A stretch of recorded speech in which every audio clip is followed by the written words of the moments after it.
आम दौड़ पंचायतर गोपीनाथपुर स्कूल जोटा कि आज आमर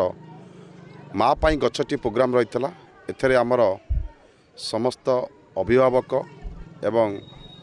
छात्र छात्री एवं शिक्षकगण एवं गाँव समस्त बुद्धिजीवी युवक साथी मैंने आसी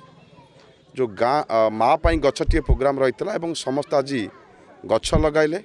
एवं जोटा कि यशस्वी प्रधानमंत्री नरेंद्र मोदी आह्वान एवं निर्देश था माँ पाई गछटी कार्यक्रम करने आज आम गोपीनाथपुर संपन्न करूँ एवं आगामी दिन में किभली भाव में गछर सुरक्षा नहीं पार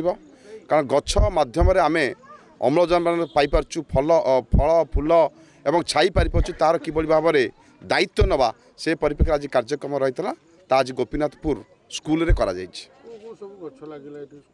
एटी पिजुली गछ अँला गछ आमर आउ को गछ आनथल बौल गछ आंब गछ जामुकोली गछ ये सब गछ लगा जायछि एवं माँ माने भी आसते माँ आम कि कहलु जेहेतु माँ सहित गछ को तुलना करा जायछि सेही परिप्रेक्षी आज कार्यक्रम रखाई यही कार्यक्रम आगु को जारी रहिबो 6 तारिख पर्यंत जोटा कि मान्यवर यशस्वी प्रधानमंत्री निर्देश और आह्वान अच्छी।